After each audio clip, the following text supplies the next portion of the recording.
अगर मैं कहूँ आपसे कि मैं इंश्योरेंस एजेंट हूँ और मैं आपका अगर अच्छा दोस्त हूँ तो शायद आप मुझे आपके शादी पे या बर्थडे पे नहीं बुलाएंगे, क्योंकि आपको लगेगा वहां पर भी मैं आपको चिपका दूंगा। Indian life insurance market is the 6th largest market in the world. Retirement planning ये ऐसी चीज है जो भारत में लोग सोचते भी नहीं है। 25 से 30% मेडिकल इन्फ्लेशन हुआ है। आगे जाते जैसा मॉडर्न टेक्नोलॉजी आएगा इन्फ्लेशन और ज्यादा बढ़ेगा। Cost of treatment will be very very high.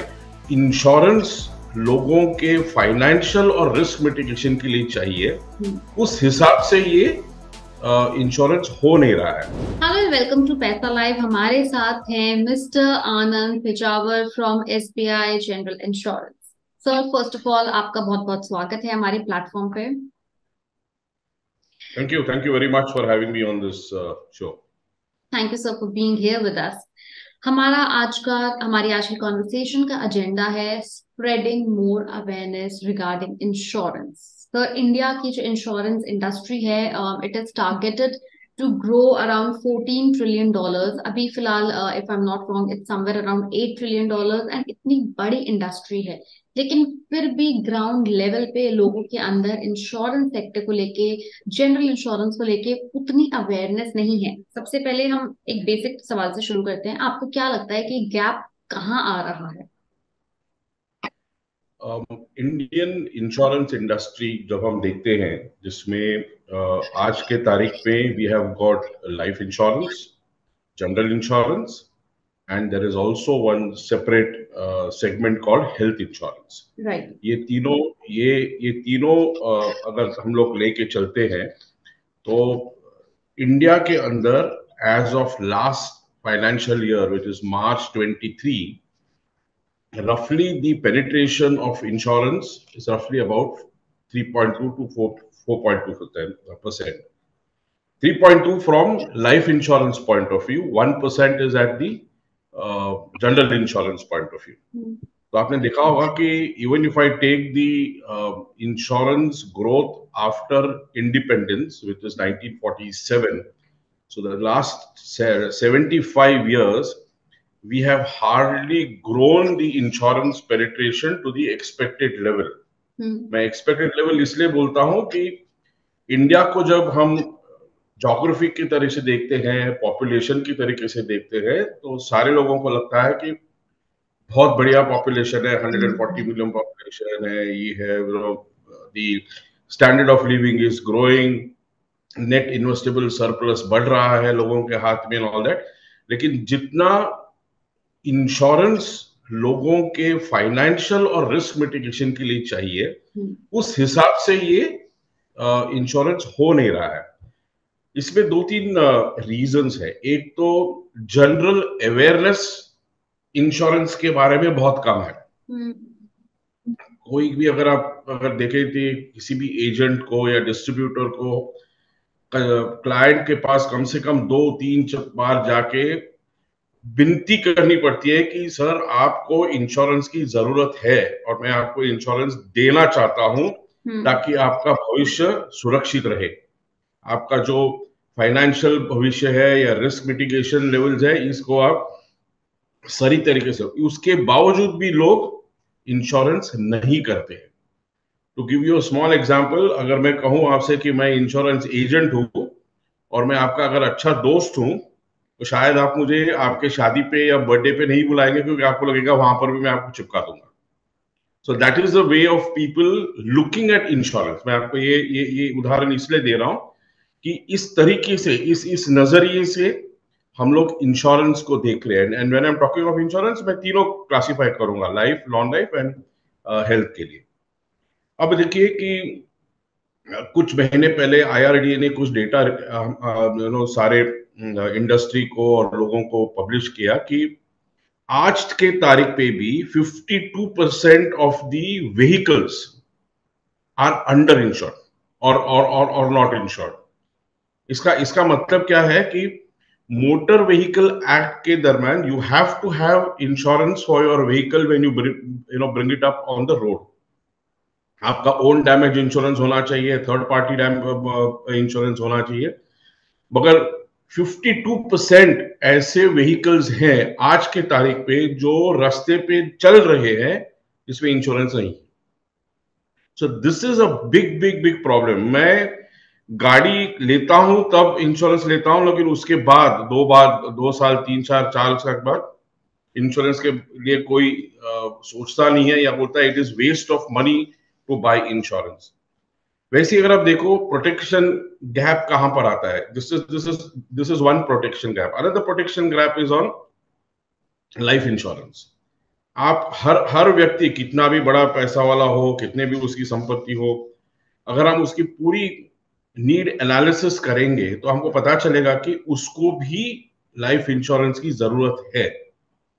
और जो जरूरत है versus what he is actually having, अगर 100 रुपए की अगर जरूरत है तो आज के तारीख पे इंडिया में 18 रुपए से ज्यादा इंश्योरेंस लोगों के पास नहीं है। मतलब there is a huge gap of 82% in terms of protection gap.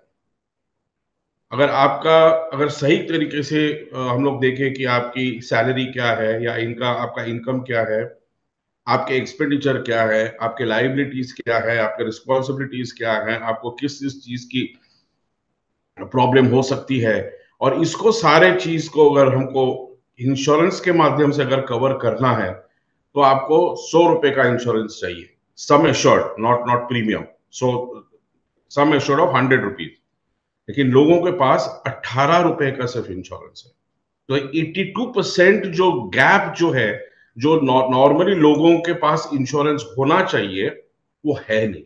And that is the reason now IRDA last year came out with this, the chairman of IRDA came out with this mission saying insurance to all by 2047। जब हम भारत का 100 independence year celebrate करेंगे, तभी हर एक नागरिक के पास life insurance, health insurance and general insurance जो उसकी नीड है वो सही मात्रा में होनी चाहिए, ताकि उसका जो फाइनेंशियल पैकिंग है वो बराबर रहे। What ever is required from the health part वो उसको बराबर मिले, एंड उसका जो रिस्क है, जो जो अभी अभी वो समझ में नहीं आता, लेकिन जब कोई आपदा आती है तब उसको पता चलता है कि वो जो लॉस होने की वजह से उनका जो पैसे उनको जो जमा करने पड़ते हैं, that is where the insurance comes in and plays a very very big role. Health insurance is another area where you have large gap। जिस टाइप का, जैसे आप देखो गए 2-3 साल में करीब करीब 18 से 25% हेल्थ इन्फ्लेशन बढ़ा हुआ है। व्हेन आई से हेल्थ इन्फ्लेशन, 2 साल पहले या 3 साल पहले कोई एक पर्टिकुलर बीमारी को ठीक करने के लिए जो खर्चा आपको उठाना पड़ता था, उसमें आज के दिन में एटलीस्ट 25 to 30% इंक्रीज हुआ है वही लेवल का ट्रीटमेंट लेने के लिए। बहुत टाइम पे there is a research in India कि जितने लोग जस्ट अबाउ पॉवर्टी लाइन पे है, या जस्ट अबाउ, जिसको हम मास एफ्लुएंट क्लास कहते हैं, वो लोग भी मेडिकल ट्रीटमेंट के वजह से या मेडिकल इंश्योरेंस ना होने की वजह से they can get into below poverty line। So that is the kind of research which has come out which says कि अगर आपने सही तरीके से हेल्थ इंश्योरेंस आपके लिए नहीं दिया तो आपको ये प्रॉब्लम हो सकती है कि your life saving could completely be used for medical treatment। So that is something where the protection gap lies in India। Sir अभी आपने कहा कि IRDA का भी यही मानना है कि by 2047 there should be insurance for all. But हमारा जो एजेंडा है, हमारी जो एसेंस है वो यही है that people are not even aware, and ये आपने भी एड्रेस किया। When people are not aware, लोगों को पता ही नहीं है कि इंश्योरेंस लेना है, काम आएगा, कितने का लेना है, then how will even the government or a regulatory body or even the players address the problem? लोगों तक मैसेज पहुंचाने के लिए there has to be a communication, correct. आपने देयर हैज आपने टू ये बी बहुत awareness campaigns, there has to be मतलब आपको अगर डीपली पेनिट्रेट करना है, India is a huge country, it is not only about tier 1, it is also about rural, semi rural, गांव, कस्बे, गलियां, वहां तक कैसे पहुंचेंगे? वो भी तो एड्रेस करना है। उसको एड्रेस करने के लिए big player like you, what are we doing? See, it's a very good question. I totally agree with you कि awareness is a very important thing. लोगों को इंश्योरेंस के बारे में जानकारी नहीं है ऐसे मैं नहीं बोलूंगा, okay, but priority to buy insurance is very low. जैसे मैं बहुत जगह पे हम लोग जाके जब सेशंस वगैरह करते हैं तो हम बोलते हैं कि आपको इंश्योरेंस की जरूरत है, आपके पास आज इतना पैसा है जाके जहां पर आप जाके इंश्योरेंस पॉलिसी खरीद सकते हो जिसके वजह से आपके फैमिली और आपको प्रोटेक्शन मिले. और आपके पास आपकी मिसेस आपको बोल रही है कि मुझे कोई ज्वेलरी चाहिए, 6-7 महीने 8 महीने से आपके पीछे पड़ी है, और जो पैसा है वो एक ही चीज के लिए आप यूज कर सकते हो, या तो इंश्योरेंस के लिए यूज करते हो या तो ज्वेलरी के लिए यूज कर सकते हो. तो आप किसी भी मेल मेंबर से पूछे कि where would you like to invest this money, either in insurance और buying of jewellery, 100% people will say buying of jewellery. Sir, आपने तो ज्वेलरी फिर भी बहुत ही लग्जरी महंगी आइटम है आजकल। तो अगर आप एक नॉर्मल इंश्योरेंस, थोड़ा सा भी इंश्योरेंस लेना चाहो, so it comes as low as 1000 rupees per month का प्रीमियम पे इंश्योरेंस आता है। इट इज इक्विवेलेंट टू 2 लोगों का पिज्जा की कॉस्ट। मैं तो बोलता हूं कि आप अगर दिन में 4 कप चाय पीते हो तो आप अगर सही ढंग से आप इंश्योरेंस पता लगाइए, आपको क्या जरूरत है, किस चीज की जरूरत है, और बाद में अगर करेंगे तो the cost would be as low as just 2 cups of tea. या आज के जमाने में जब लोग सिगरेट पीते हैं, मैं वैसे बोल रहा हूँ कि काफी लोग हम देखते हैं पीते हुए, जिससे हेल्थ बिगड़ सकती है, उसी 2 सिगरेट कम करने से you can have health insurance. Your health will be much better because you don't smoke 2 cigarettes, and you also have health insurance for you. But when people go to buy health insurance, ये लोग समझते नहीं है. Okay, now coming back to your thing कि क्या कर रहे हैं. IRDA चेयरमैन ने जब ये कहा कि insurance for all in 2047, this was the exact mind, the thing in his mind कि कैसे इसको करेंगे. एक तो उन्होंने एक मिशन दे दिया कि भैया 2047 में सबको करना ही है, बट उन्होंने इसके साथ साथ he has also put in a structure in place. उन्होंने क्या किया कि सारे जितने भी हमारे स्टेट्स है और यूनियन टेरिटरीज है इंडिया में, इसको हर एक insurance, life insurance, general insurance, health insurance को अडॉप्ट करने के लिए हमको बोला गया. For example, SBI General has been given as the state insurer for the state of Haryana and Meghalaya. Okay, so similarly different companies have been given different states कि ये state को आपको एक तो awareness campaigns करने हैं, insurance के बारे में जानकारी देनी है, इंश्योरेंस को कैसे सरल माध्यम से लास्ट माइल तक जा सके वो कैप्चर करना है. And most importantly, the 3 B's, जिसको मैं कहता हूं, the 3 B's. The first B is he has come up with a scheme called बीमा वाहक. बीमा वाहक क्या होता है? जैसे बैंकिंग में अभी कुछ सालों से there is a concept called business correspondents, जो गांव में जाते हैं, they represent banks, उसमें खाता खोलना, ऑपरेट करना, लोन करना, लोन डॉक्यूमेंट्स कलेक्ट करना, अगर उनको कैश की जरूरत हो तो उनको कैश भी प्रोवाइड करना. तो ये जो सारी सुविधा जो बैंकिंग कॉरेस्पॉन्डेंट के थ्रू जो होती है, similar kind of distribution model is what we are trying to bring in insurance, and that is called Bima Vahak. And here what we are looking at is, can we create this out of a women distribution model. जैसे आपके गांव में SHG होते हैं, self help groups, इसमें कुछ पढ़े लिखे लेडी साथ में आके they try to get into some kind of business और entrepreneurship.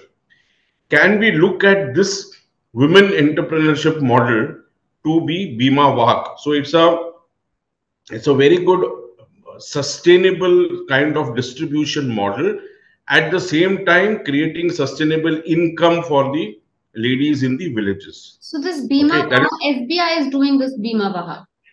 no, this is all insurance companies are, will be allowed to do. So for example, I am the lead banker for lead insurer for Haryana and Meghalaya on the life on the non-life side. So we will start, along with the other insurers in that state, we will start enrolling बीमा भाग. बीमा भाग के लिए उन्होंने क्या किया कि ये जाके कौन सा प्रोडक्ट बेचेंगे. तो विलेजेस में अगर जाना है, जैसे आपने कहा tyre 2, tyre 3, tyre 4, absolute rural area where there is a population of just 5,000 or 10,000 people, how do we go and penetrate into that particular area? So through this Bima Vahak, first time in 75 years, life, non-life and health insurance all have come together, and we are working out on a product which will offer life, non-life and health insurance under the same policy. Okay, so the contours of the product will be told to you later. लेकिन पहली बार ये तीनों segment साथ में एक साथ आके, तो अगर आपको लाइफ इंश्योरेंस चाहिए, आपको हॉस्पिटैश चाहिए, आपको मेडिक्लेम चाहिए, आपको आपके घर के लिए प्रॉपर्टी इंश्योरेंस चाहिए, आपके ट्रैक्टर के लिए इंश्योरेंस चाहिए, आपके कैटल के लिए इंश्योरेंस चाहिए, एक ही कंप्लीट कॉम्बो प्रोडक्ट में आपको डिलीवर किया जाएगा. And this will be completely out of hand held device, so it's completely digitised. So it is not something which, somebody will go fill up the form, get the signatures, all that stuff. It is completely based on the digital methodology that will be used by all the insurers, all in life, health and general insurance that you look at. So you have one is Bima Vahak who will be selling the product. What is the product we say? हम उसको बोलेंगे Bima Vistar. Vistar is the name of the product. Vistar product है, ये बीमा वाहक cell करेंगे. और एक मार्केट प्लेस भी ये बना रहे हैं. मार्केट प्लेस में क्या होगा? You will have all insurance companies getting hooked into that. You will all have the people who are giving services hooked into that. And किसी भी कस्टमर को अगर आपको कोई भी टाइप का इंश्योरेंस चाहिए, इसको कहेंगे बीमा सुगम. सुगम इज द प्लेटफॉर्म जिसको आप कनेक्ट करके you can buy the product. So these are ways of how, number one, get the educational part of it, that what is insurance, how is insurance, why do you need insurance, what is the benefit of insurance. This is what we do through customer education.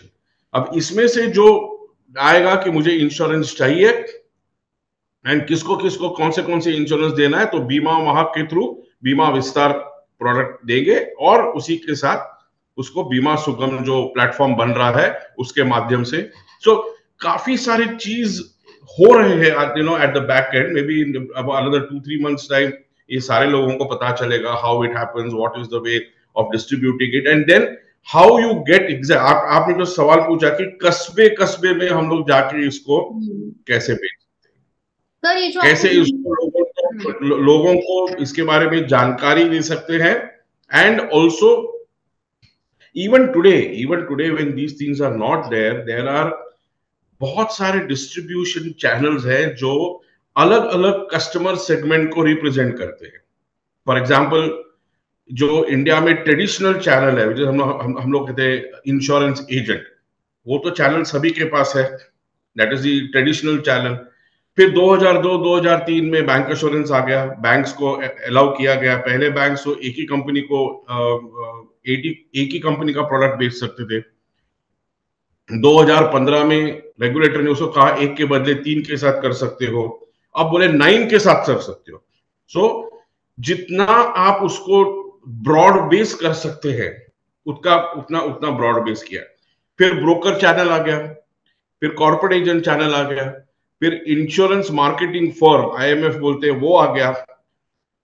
Common service centre जो भारत में सबसे rural area में distribution का या government services का जो एक जरिया बना हुआ है गवर्नमेंट ऑफ इंडिया की तरफ से, ये कॉमन सर्विस सेंटर्स के माध्यम से भी आज के दिन पे इंश्योरेंस डिस्ट्रीब्यूशन हो रहा है. So it is not that it is not there. It is going right up to the absolute the lowest denominator in that particular strata of society that we look at.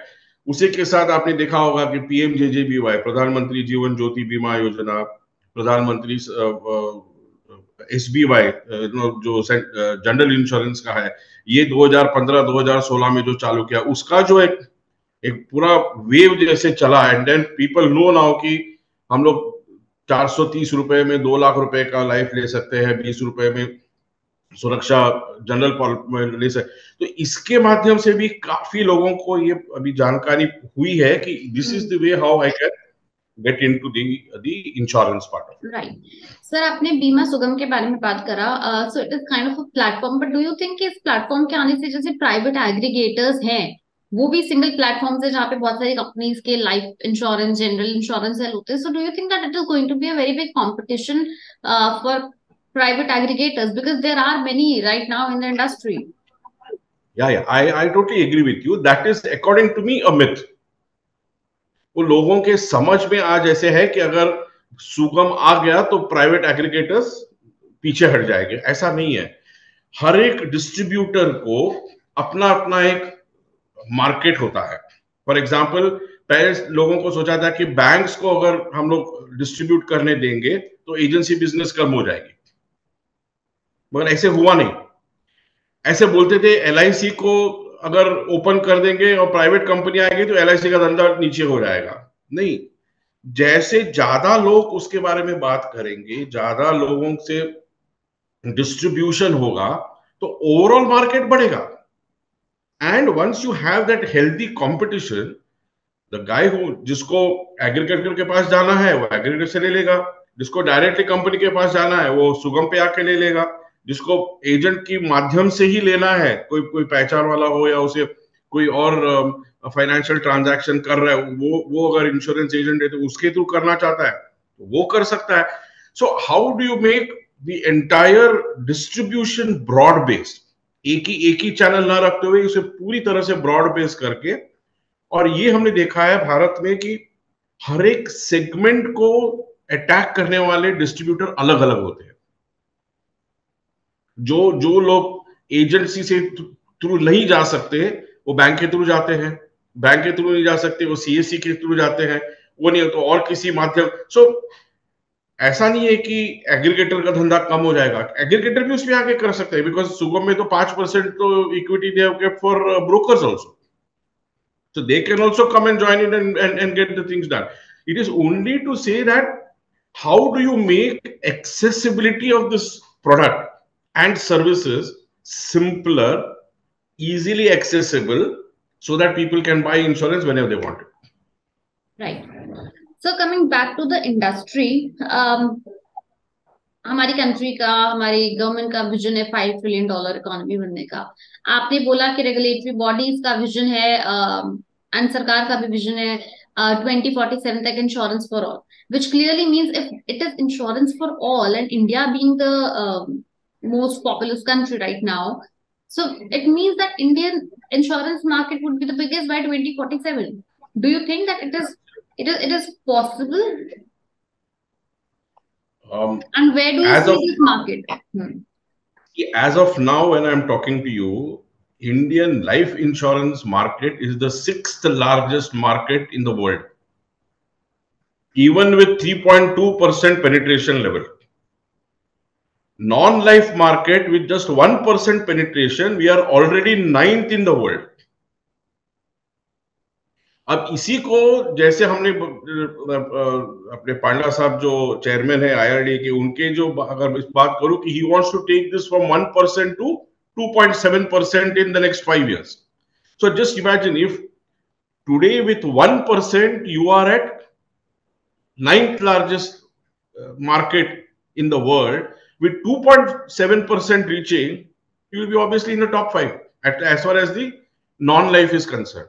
Similarly, for life, I would probably put it as even the 3rd largest in maybe the next 5 to 10 years. So as the जैसे लोगों की जानकारी बढ़ेगी, जैसे लोगों को पता चलेगा कि इसके फायदे क्या है। एक मैं आपको एक सिंपल फैक्चुअल फिगर देता हूं। जैसे मैंने आपको बताया कि as per motor vehicle act आपकी गाड़ी का इंश्योरेंस होना जरूरी है, मैंडेटरी है, करेक्ट। 2021 में पहली बार नॉन लाइफ इंश्योरेंस में medical health insurance premium was more than motor insurance premium. Can you believe that? होगा सर, बिल्कुल। Now again listen, why did this happen? Because corona जो, हाँ, अरे कोरोना का जो जो जो पैंडेमिक आया, लोगों को पता चला कि ये हमको भी इफेक्ट कर सकता है।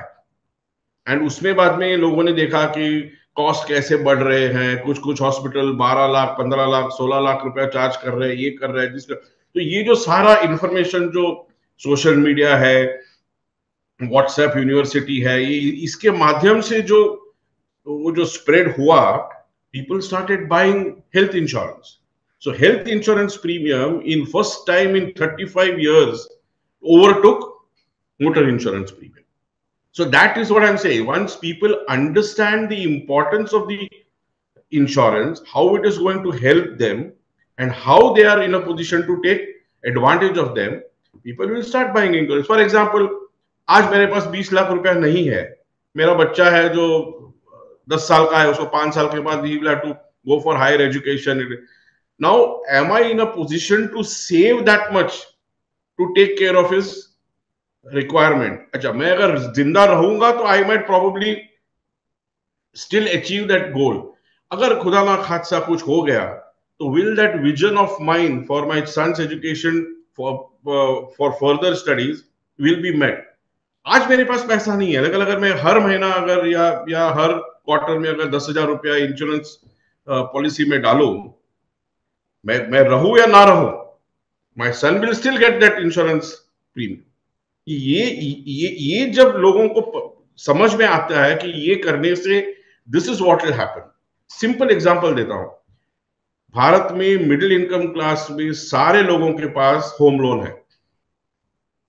Home loan is the biggest liability for the longest period. आप देखिए, मैं आपको वापस बता रहा हूं, home loan middle income group में is the biggest liability for the longest period. 15 साल 20 साल 25 साल लाइबिलिटी चलती है। और आपके घर पे सिर्फ आप एक कमाने वाले हो, खुदा ना खादसा कुछ हो जाए तो ये आउटस्टैंडिंग कौन पे करेगा? इसी को अगर आप इंश्योरेंस कवर में डालोगे, आपका ईएमआई अगर समझो 10,000 रुपए है, उसमें से सिर्फ 150 रुपीज ईएमआई बढ़ जाता है। अगर कुछ भी हो जाए, आपका आउटस्टैंडिंग इंश्योरेंस कंपनी पे करती है। So it is like I am absolutely relax, मुझे कोई प्रॉब्लम नहीं है। कल मुझे हो भी जाए और इंश्योरेंस का होम लोन बैलेंस भी अगर मेरे पास रहे, I don't have to worry कि मेरे फैमिली को प्रॉब्लम होगी, उनको घर छोड़ना पड़ेगा, कहां जाएंगे, कैसे मिलेंगे। Insurance company will pay. And ये हो रहा है, एक्चुअल में हो रहा है। जो लोगों को जिन जिन लोगों को बता रहे हैं, एजुकेट कर रहे हैं, उनका एडवांटेजेस बेनिफिट्स बता रहे हैं, और जो ले रहे हैं उसमें से काफी लोगों का ये अनुभव रहा है कि अगर उनके जो लोग हो जाते हैं तो then insurance company pays the outstanding balance in the loan account, और उनका घर लाइबिलिटी फ्री हो जाता है। तो ये जब जानकारी हमको मिलती है and they understand, obviously it will grow, the need will grow. जैसे अभी मेडिकल का हुआ, हेल्थ का वो होगा, all every segment of thing. जब तक लोगों को ऐसी मान्यता है कि जब तक वो मुझे टच नहीं होता, मुझे कोई फर्क नहीं पड़ता। जब मुझे कोरोना हुआ तब मुझे लगा कि कोरोना पॉलिसी लेनी चाहिए, हेल्थ पॉलिसी लेनी चाहिए, तब तक मेरे कुछ नहीं होगा। Right. So that's something which we'll have to look at. तो बेसिकली ह्यूमन बिहेवियर चेंज होना सबसे पहले जरूरी है, because products are there in the market. Human behaviour change होना है, ह्यूमन अंडरस्टैंडिंग चेंज होनी बहुत ज्यादा जरूरी है। And sir we are almost like there 8 minutes left, तो हम थोड़ी क्लोजिंग कर लेते हैं। साथ में सर हम आपसे ये भी पूछना चाहेंगे कि अगर आप किसी को एडवाइस करना चाहें तो किसी भी इंडिविजुअल के लिए 3 मस्ट हैव इंश्योरेंस कौन से होते हैं अकॉर्डिंग टू यू? मेरे हिसाब से मैं आपको दो कैटेगरी में बोलूंगा. One is somebody who's a salaried employee, who's not under any kind of pension from the government of anything that sort. इन लोगों के लिए मैं तो बोलूंगा कि along with your normal life insurance आपको जो लेना है, या बच्चों के इंश्योरेंस के लिए लेना है, गाड़ी अगर होगी तो गाड़ी लेना है, पर्सनल एक्सीडेंट लेना है, रिटायरमेंट प्लानिंग ये ऐसी चीज है जो भारत में लोग सोचते भी नहीं है. रिटायरमेंट के बाद क्या होगा, कैसे मेरा जीवन कटेगा. और आप लोगों को I don't know whether you are aware, longevity जो कहते हैं, उम्र जो ह्यूमन लाइफ जो होती है वो इंडिया में ग्रो होते जा रहा है. Today it is 71 years for a man and 76 years for a woman. तो आप चाहो ना चाहो, your wife is going to live more than you, and it is your responsibility and obligation to look at it that her financial status after the age of 60, which is a normal retirement age, is also taken care of. दूसरी चीज, ज्यादातर लोग इसमें थोड़ा सा अनदेखा करते हैं कि रिटायरमेंट के बाद जो हेल्थ इंश्योरेंस की जरूरत होती है, that should be on a higher side. पहले क्या होता है, when you are working, office के पास आपका ग्रुप मेडिकल स्कीम होता है, अगर आपको उसका लिमिट क्रॉस कर जाए तो थोड़ा कंपनी देती है. बट एक बार आप रिटायर हो गए तब आपकी हेल्थ कंडीशन ज्यादा बिगड़ सकती है.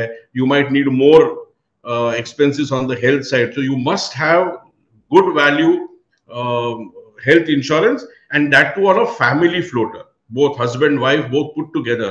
ताकि अगर एक किसी को बीमारी का कुछ हो जाए तो you can have very well cover that cost of the. क्योंकि आज जैसे भी आपको कहा कि गए 2 साल में 25 से 30% मेडिकल इन्फ्लेशन हुआ है. आगे जाते जैसा मॉडर्न टेक्नोलॉजी आएगा, इन्फ्लेशन और ज्यादा बढ़ेगा.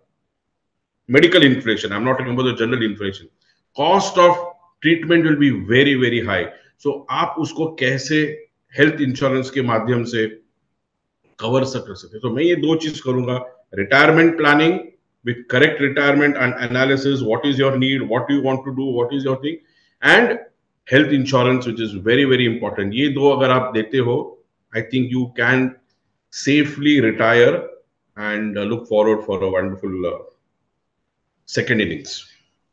Right well said sir. And हम उम्मीद करते हैं कि हमारे व्यूअर्स ने अब जान लिया है कि इंश्योरेंस होना सबसे पहले क्यों जरूरी है, कितने का इंश्योरेंस होना जरूरी है, और कौन कौन से इंश्योरेंस होने जरूरी हैं. साथ ही साथ हमें ये भी आज के इंटरेक्शन में पता चला कि किस तरह रेगुलेटरी बॉडीज हैं, सरकार है, प्लेयर्स हैं, प्राइवेट प्लेयर्स हैं, बैंक्स हैं, सब किस तरह मिलके आपके दरवाजे तक आपको इंश्योरेंस लाने के लिए काफी कोशिश कर रहे हैं. बट अल्टीमेटली इंश्योरेंस कराना, कौन सा कराना, कितने का कराना, वो आपको ही करना पड़ेगा. हम सिर्फ आपकी मदद कर सकते हैं. और आपके लिए जितना आसान ये पहले के टाइम में इंश्योरेंस लेना एक कॉम्प्लेक्स सिस्टम माना जाता था, अब उसको बहुत सिंप्लीफाई करके डिजिटल वे में लाके, डिजिटलाइज करके आपके घर तक पहुंचा रहे हैं. आपको बस ओके करके थोड़ी सी पेमेंट करनी है, और पेमेंट भी अब काफी कंपेटिटिव है, तो इतना नहीं है कि बहुत बड़ा अमाउंट आपको देना पड़ेगा. Well, thank you so much, sir, for being here with us today. And thank you, viewers, for watching this interaction, and hope to come back very soon. Thank you.